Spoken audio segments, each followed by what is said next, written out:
Hi guys, today I'll be showing you how and why Ahrefs to me is a scam.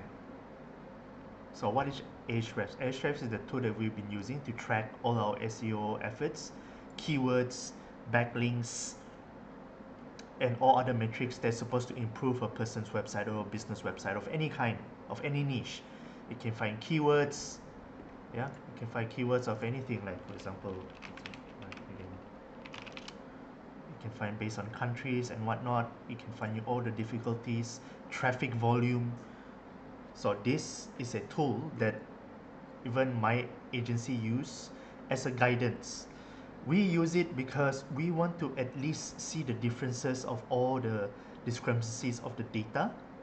And what we have found is very shocking. So if I were to go back to my website, and this is a blog that we wrote about Zeus, okay, so we wrote a little bit about Zeus. It's getting 5,000 views. I don't know if people are actually clicking on it, or is it views based on impressions, or is it views based on other data. I don't know where Wix is getting this data from, but logically you might think the only way for a person to view this is they actually have to click on the link. They actually have to look at and read the actual blog, right? Now, if I were to click on this particular blog, and if I were to see based on my GSC how many clicks is getting for a particular keyword.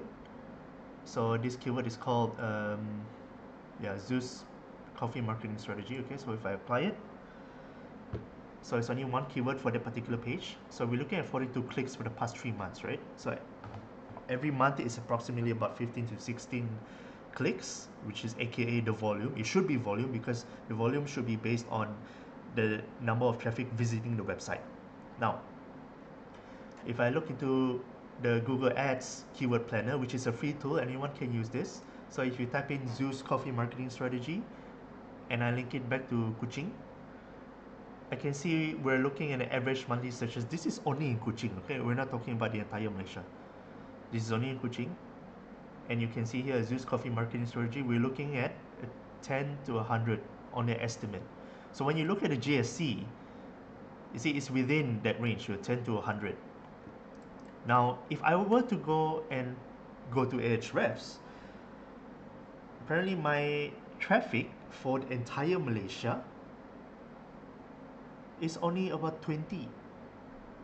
So you see the difference, the discrepancy of the tools that are out there versus the free tools that is actually owned by Google.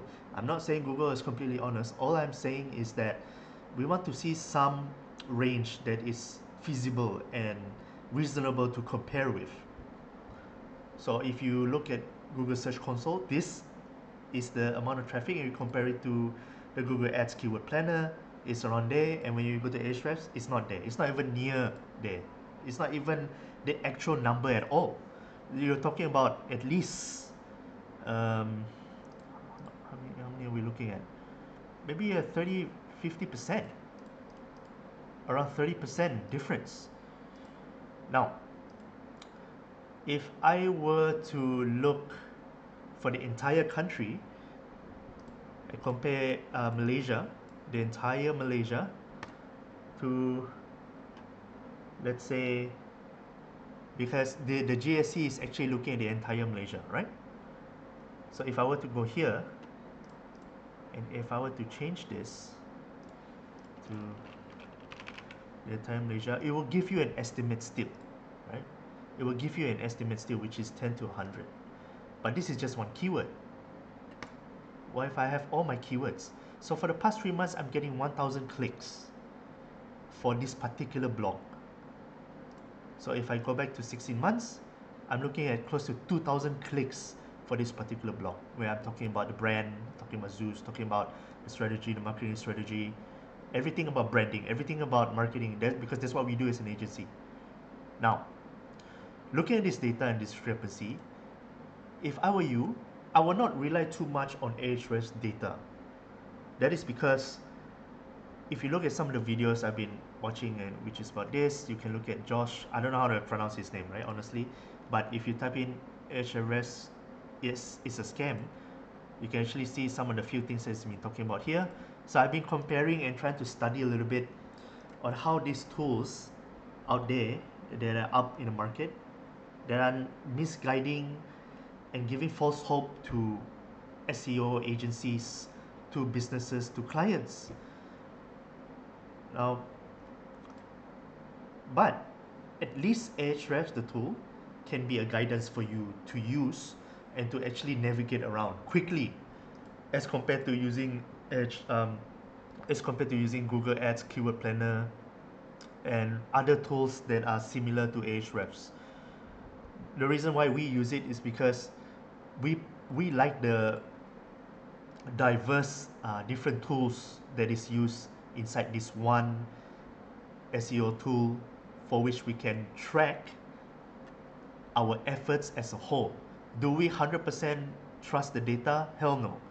We never do that as an agency. We want to know what is the combination of a little bit of everything. But I know for beginner SEOs, they are a bit misguided. They do not know the foundations. So they will go to tools like this because they have a reputation. Tools like Ahrefs have a reputation in Google. They have a reputation on the website. And they've done their marketing very well. Sometimes these tools you cannot rely, just like any kind of business, I guess. When they're trying to put themselves out there, they try to give you the dream that they can solve all your problems. I'm doing this to tell the other SEO agencies, the smaller agencies, to tell them that you don't have to use this at all. This is only for us, for slightly bigger agencies, to navigate around, because if you have more than 5-10 clients, it's going to be hard to be using all these free tools and whatnot if you do not know what you need to do from the start. So it's a good starter tool, and it's a good monitoring tool over time, right?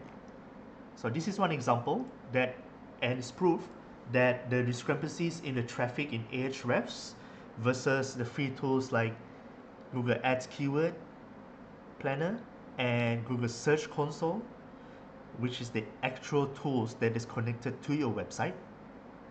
I don't see why Google wouldn't want to show you the actual data. I don't see why they would want to lie, because at the end of the day, it's more about how you as an SEO agency, you as an SEO specialist, how you plan the website, how you're gonna create topical authority, how you're gonna source out backlinks from relevant niches, relevant websites. There's a lot of challenge. There's a lot of difficulty within this particular industry, and for those people who come into the SEO niche, the SEO industry, wants to help their business, wants to help other people's businesses, and they find they're struggling, is because they are paying for all this, for lack of a better word, BS tools.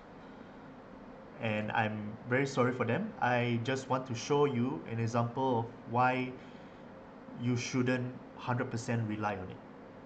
Okay, so I hope this video is useful. I hope this video is helpful for those who are trying to get into the SEO niche, get into the SEO industry. We've been doing it for more than 10 years, so we know the tools and we know how to navigate around the space, and we know things change over time. So we always have to advance, upgrade ourselves, use better tools. Use cheaper tools doesn't mean it's a bad tool.